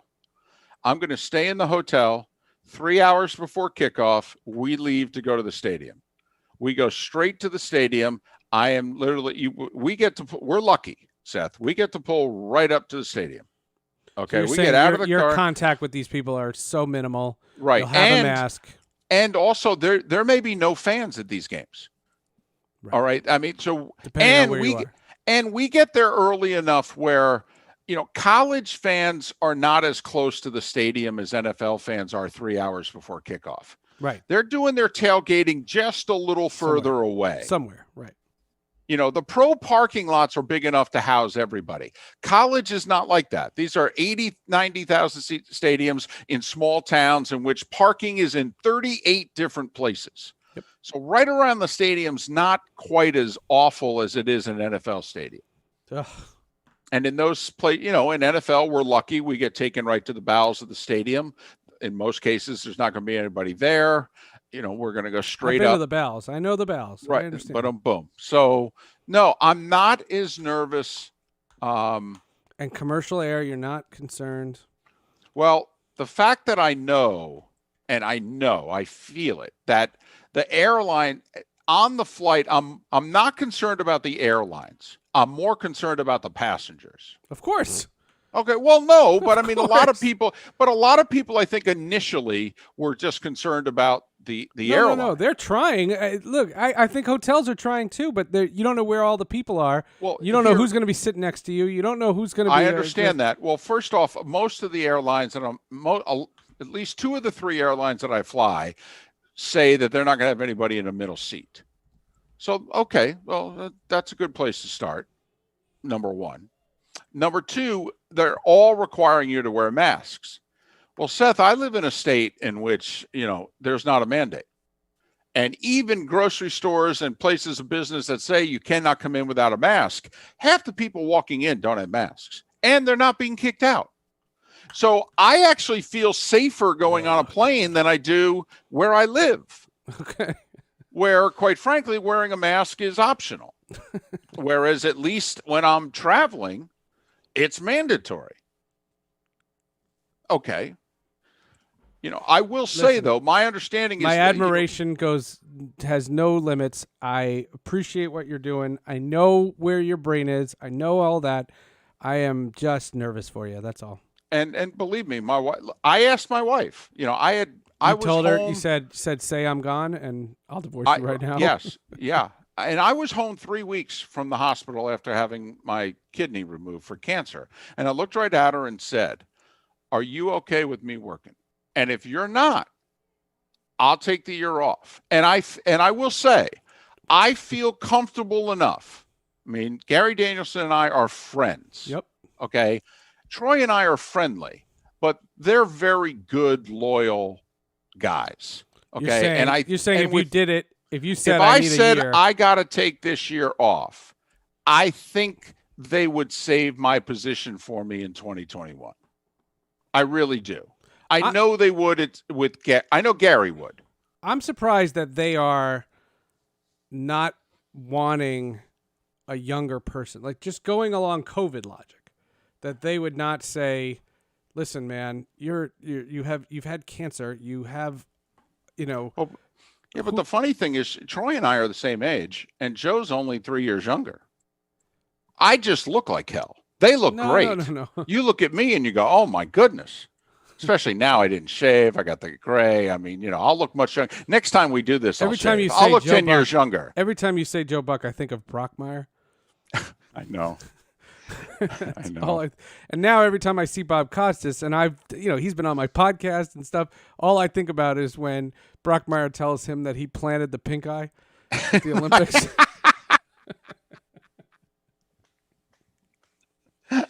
I think of that every time, and I can't get that out of my head. I did not like the last year of Brockmire. I will say that. I liked it. My wife thought it was weird. It was all right. I didn't like the last year. Loved the first three. I like everything that's new. Everything that's new. There's so much high quality new stuff coming out, and these networks are so funny because there's all these articles in like Variety and Hollywood Reporter that are like CBS's primetime lineup is postponed. They're grabbing things off CBS All Access to air on CBS because they don't have any production. Right. And I said, you're the dummies to watch that stuff. Netflix has 30 new shows a month. And no, not everyone's going to be your cup of tea, but some of them are going to be great. And they are great. I will tell you, I don't know anybody that paid for YouTube like when Cobra Kai came out, but if you've ever seen the movie Karate Kid and you just have a hunch that you like that movie, if you just have a glimmer of a memory of that movie, go see Cobra Kai. Cobra Kai has action, romance, drama, comedy, nostalgia. It has all of it. And Cobra Kai is the story 34 years later from the Karate Kid, and it's the story of Johnny Lawrence. But Daniel LaRusso is in it, and he's great in it, and it's amazing. There's a show called The Umbrella Academy. That's kind of based on a comic book. Jim says, with F2 football appearing to actually start next week, still no radio shows coming back. I'm not allowed to say. They haven't made a decision, so I don't know. He's like, if you aren't allowed to say, I understand. I'm allowed to say I don't know. And all I know is all I said to them was, if you don't know who my partner is, if I do any show, it's Atan Thomas. Because I didn't work with Atan except for fill-in shows. I never worked with Atan until COVID. He called me up, and Twitch had reached out. Our guy Don had reached out to me, and I didn't know what to do. And I didn't, you have Miller. You have a radio show. You have somebody to do this with. Miller and Moulton. Right. Country and Western. Right. And Jim says Paulie would be a better partner. And yes, I love doing a show with this guy, Paulie Sibilia. He was great. But Atan called me up and just was annoyed. Yeah, he was annoyed about losing a gig, but he said, there's so much to talk about. There's so much going on. And I said, you're right. And that's when it dawned on me about Twitch. And I said, we could do this show. It just wouldn't be on the radio. And the ESPN Syracuse folks are kind enough on their Twitch account, Q Sports Talk. They ghost host us. And this show is on in Syracuse. And we're on all the time. And I did the post-game show for Syracuse football and basketball last 2 years. And I don't know.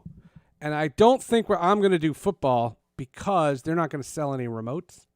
And that's where they make a lot of their money. Right. Like they'll sell, 8 shows, but it'll be 2 of them will be on remote. And what remotes are they doing? And maybe basketball, which would be cool because I'd go up there for basketball. Because I think basketball is going to happen. I'm more convinced that basketball is going to happen. I do too. I think it'll be conference only. Maybe a mid-December, like ACC Big Ten or something. Right, and they may have to put it in a bubble, even 1 or 2 locations, one in one conference, one in another, and they'll play the 5 games at each place over 2 days, and that may be how they get in their non-conference, get them all televised, get a little bit of excitement going for the season, and then a week or so later, the conference season starts. Yep, totally. I could see that happening. Totally. Miller Moulton fan says, thanks to you, I watched Umbrella Academy, enjoyed it greatly. Umbrella Academy is great. It's great. I had to watch it in 3 days, but that was for a podcast, and it's really good. And it's on Netflix, and both seasons are 10 episodes each. You of all people, download it to whatever device you have and get it on your phone or whatever it is. What do you do on the airplanes that you fly so much? I know, and I don't watch. You'd be surprised how many times I just, I just kind of organize my thoughts. Oh, no. No, I don't entertain myself as much as you would think. When I traveled with the Mets, I don't have an iPad. I think I saw Mad Men, like all 60 some odd episodes of Mad Men on the plane. Because there were some of those flights were like 3 and 4 hours long, and I'd watch 2 episodes. Well, since you're intrigued by this and no one else is, it's not as hard as it sounds but on a Thursday night in mid-November, I have to be in Seattle for Fort Myers. It's true. So that's traveling all day Wednesday, and after the local show. So I got to get from here to Atlanta and then Atlanta to Seattle. We'll do the local show Thursday morning, which is 3 to 6 a.m. Pacific. Right. All right. Go back to bed. Do Thursday night football. Come back to the hotel. Get 3 hours sleep. Do the Friday morning show. Head to the airport. You're still doing the show. Oh yeah, I can't miss the show. Oh yeah. Oh no, Seth. I mean, so I will say the football's not that bad. The radio makes it cumbersome. Oh, so I didn't even know that part. I didn't even factor that in.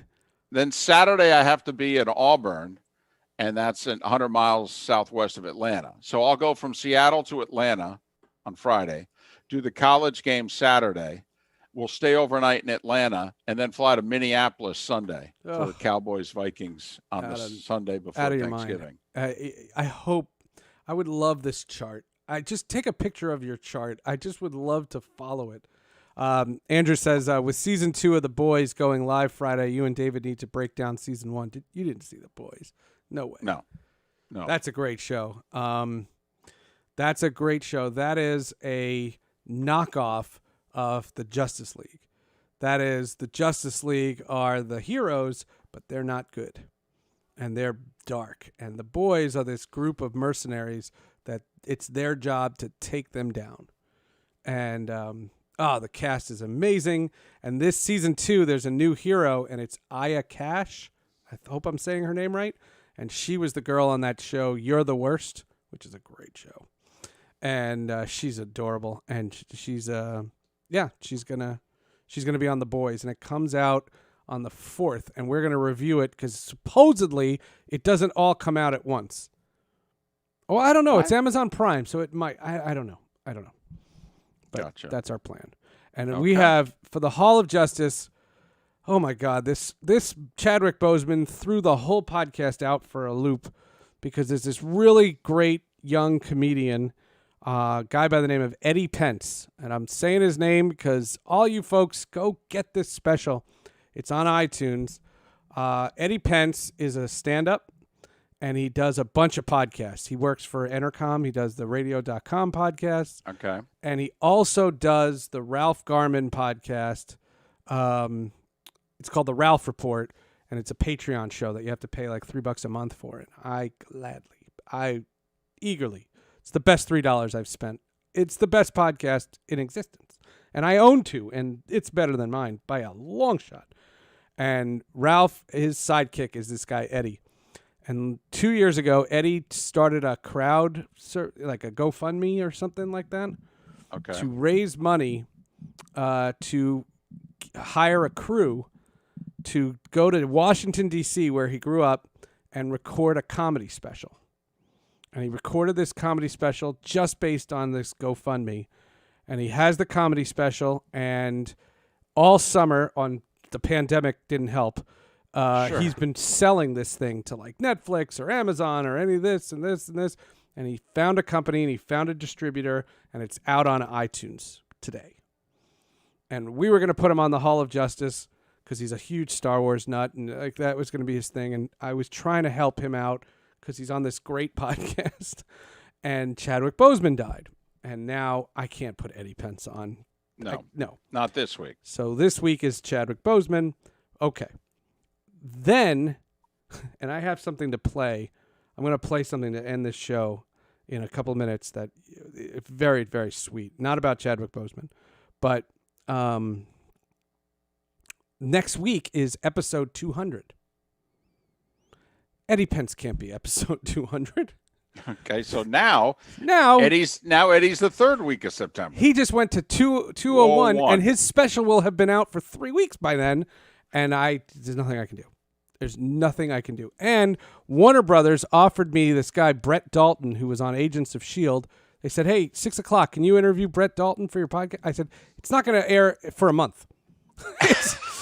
I'll do it, but the world could change. Right. I'm not asking him how his quarantine's going, because who knows? He might not be quarantined anymore. Or might be out. Right. No, I have something to play, and what I'll do so David can hear it is I'll unplug my headphones, and I'll put my microphone near the speaker. So I do this podcast called The Hall of Justice, and there is how do I say this? When the X-Men animated series is a show from the 90s. I don't expect you to know this. It's a classic show. It's a show that is considered iconic. It's considered the Marvel Universe before the Marvel Universe. It was the X-Men, and it's a great, great show. And the X-Men production company, because don't forget, Marvel was broke at this point. Marvel's totally broke at this point. And they had, they hired a Canadian voice crew. And these people are all from Canada. And no one knows in America who these guys are, but they are the voices of the X-Men. And I had a chance through the podcast to meet these guys. And a guy by the name of Cal Dodd was Wolverine. 2 quick nuggets on Cal Dodd. His brother is a singer, and his brother is a backup singer. And if you ever remember the song by Bonnie Tyler, Total Eclipse of the Heart. Right. Cal Dodd's brother is the guy that goes, turn around. Huh. That's the guy. Who knew? He's also the guy who, Cal Dodd, he's also the guy, his brother is the guy who sings backup in Billy Joel's The Longest Time. Whoa. You know those 4 guys in the background? He's one of those guys. So that's one nugget about Cal Dodd. And then the other nugget was before he got this job as Wolverine, he got this job on TV, on camera, hosting a show as the ringleader of a circus on a Canadian TV show called Circus. What other Wolverine was in a TV show called The Greatest Showman? Like, he's Wolverine. Like, it's parallels. Like, parallels all over. And Cal Dodd's one of the nicest human beings in the world. The girl who played Rogue is this woman named Lenore Zahn, who is a member of Canada's Parliament. She works for Trudeau, and she's been on my podcast, and she's a doll. She's amazing. Lenore Zahn, and all she wanted to do was talk politics. And I met them in New Orleans, and they told the story of a real hard luck story of the guy who played Cyclops. Cyclops was this guy by the name of Norm Spencer. And none of you folks know who he is. But if you know anything about the show, the X-Men, Cyclops is in every episode. He's the guy. He's the leader of the X-Men. And this guy, Norm Spencer, was hard on his luck and was dealing with drugs and alcohol, and eventually lost his house and was really destitute. But because of his addiction, he had money, but he was spending it all on stuff, and just a really bad scene. And over the weekend, Norm Spencer died too. And I'm going to try to figure out how to get this on the screen. But Cal Dodd made a video tribute to him. And I want to play this for you folks because it's so heart-wrenching. And if you know the show, you'll hear his voice and you'll go, that doesn't sound like Wolverine. And then he does the voice and he'll go, I go where I want to go. And he can do that voice. And Cal Dodd is, I would say, between yours and my age. And he's a really, really nice man. And he was torn up about his dear friend, Norm Spencer. And he posted this video. And it is one of the nicest things. Like, it's just so heartwarming to hear it. So I'm going to play this, and I'll play it. You all will hear it. While it's playing, I'm going to try to figure out how to get it on the screen. But David, you won't hear it, so I'm going to take my... Well, no, that's fine. If you want, you could just send it to me privately. Yes, I'll do that. But I'm going to play it here. This is... how do I do this? How do I add... I don't know how to do this. But hold on. Give me 1 second. Let me see if I can figure this out. Hold on. Maybe.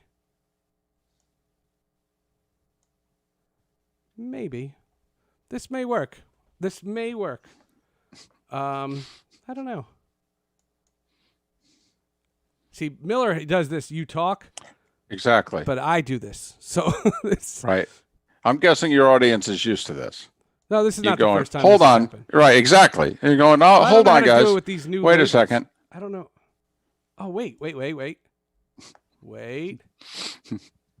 But yes, nope. Miller's the technological one. I'm the one that has the gift of gab. I fill while I see that he is dabbling. No, I'm 10 more seconds. There you go. I got it. I got it. By George, he's got it. I got it. Nope. Display 2. There you go. And now it's on the screen, and I can maximize it. Good evening. And there you go. This is Cal Dodd. And here. Good evening. This is a sad evening for a lot of people in Toronto and in my industry, as we lost a really, really good friend and a wonderful guy, Norm Spencer. He passed away 2 nights ago at 62.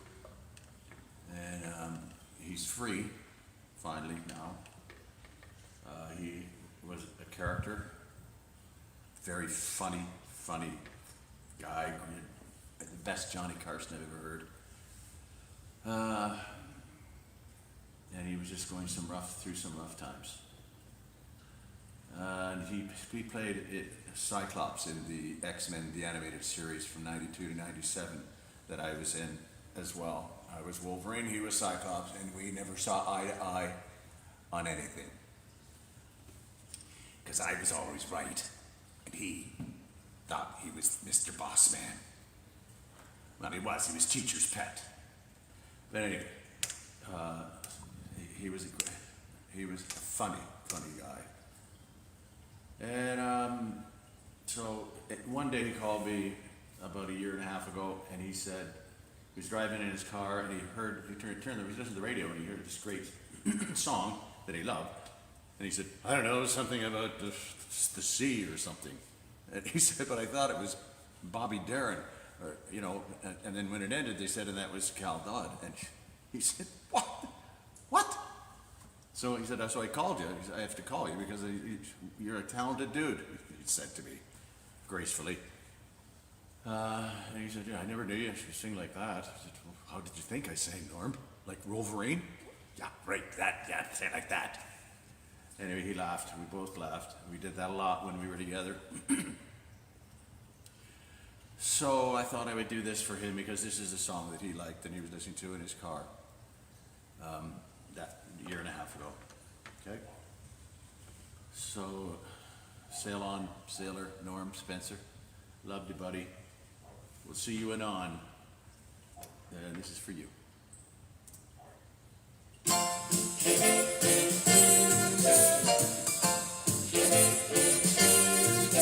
Somewhere beyond the sea, somewhere waiting for me, my lover stands on golden sands and watches this ship that goes sailing. Somewhere beyond the sea, she's there watching for me. If I could fly like birds on high, then straight to her arms I'd go sailing. It's far beyond the stars, it's near beyond the moon. I know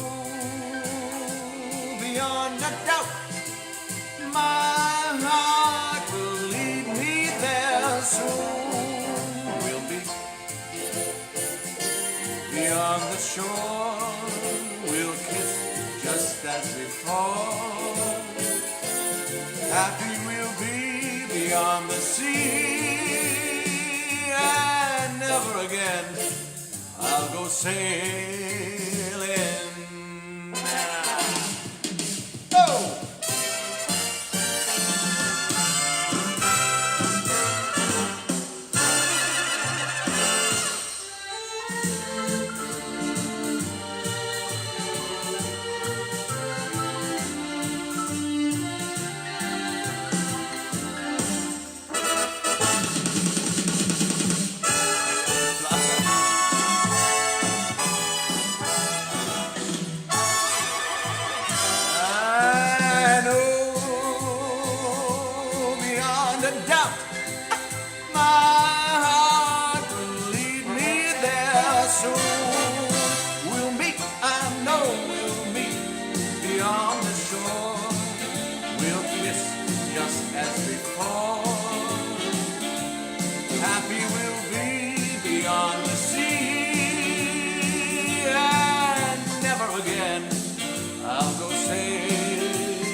Bye-bye, sailing. Move on now, Captain. So long.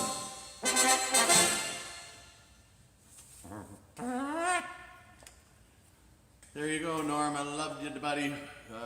God bless you. Rest in peace, my friend. And I hope you dance to that, because it's a good one to dance to, if you dance.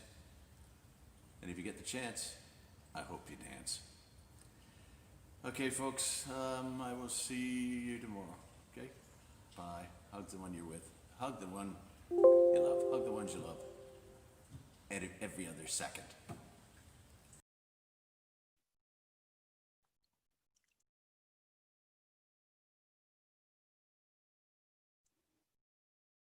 My mic off, so nobody heard what I just said.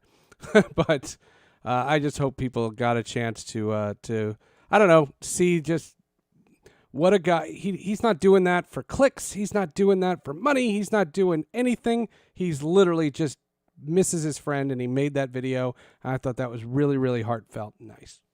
That's all. And I think we all wish that when it's our turn, that somebody feels that way about us and Right? can say, hey, you know what? We lost a good guy the other day. And it was funny because when I met those guys, and I'll wrap up with this because I know you got to run. I met those guys in New Orleans, and a lot of them, and they're so nice. And I became friendly with all these guys, and I've talked to them during the quarantine, and they told me the story of Norm Spencer and how he was hard on his luck and all these bad things, and you just hoped for him. And I said, did you try to get him? Like, I'll do a podcast with him. Like, let's try to help him out and get his name out there. And he didn't want to, and he didn't get a chance for him, and it didn't work. And now he's gone. Oh, anyway, Andrew wants me to tell you Elizabeth Shue is in the show The Boys. Any interest? Absolutely. Okay. The Boys, and the rumor is she's going to be in season 3 of Cobra Kai. That's because she was in Karate Kid. Correct. Oh yeah, and they talk about her a lot. A big Elizabeth Shue fan. That's really. That's Jersey hot right there. That's a cocktail. Correct. Oh yeah. Yeah, that's cocktail. Mm-hmm. And it was something else. It's something else. And like I said, I just wanted to bring a little brevity to the whole thing. David, I will talk to you in the morning. Okay.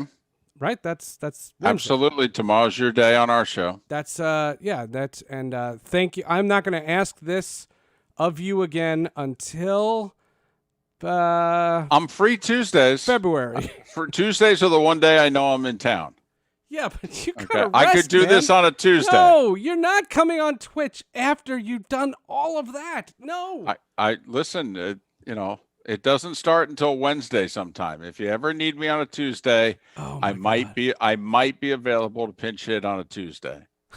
Andrew says if she was in the Avengers, David would have been with you the entire time. Absolutely. I wouldn't have looked up any of the stuff that I looked up during the show. Oh, so then cocktail too. We could have talked cocktail. Listen, you want to do 2 hours on Elizabeth Shue? I'm in. Oh, that's great. I do have a story about her brother. Okay. 30 you want to seconds. do that now or next time? Real quick. All right. Real quick. NBA Finals 2002, Nets versus Lakers? Yes. Yeah, because the Spurs is the next year. And I had a prayer. I was working for Fox, and they wanted me to put a cell phone into one of the Lakers because they were gonna win. And I was like, "You're out of your mind." But I went and I tried, and didn't work. And as we're waiting to get into the tunnel to get into the locker room for the NBA, I think it was Game 3 of the NBA Finals. There's a guy standing there, and I swear he looked familiar. And I said, "I know you from somewhere." And he goes, "Huh?" And I said, "Where'd you go to high school?" And he tells me, "Not high school." "Where'd you go to college?" "Did you ever live in Denver? Did you ever live in Seattle? Where do I know you from? I know you from somewhere." And it's Andrew Shue. And he goes, "I was on Melrose Place." There you Bye, go. everybody. I'm an idiot.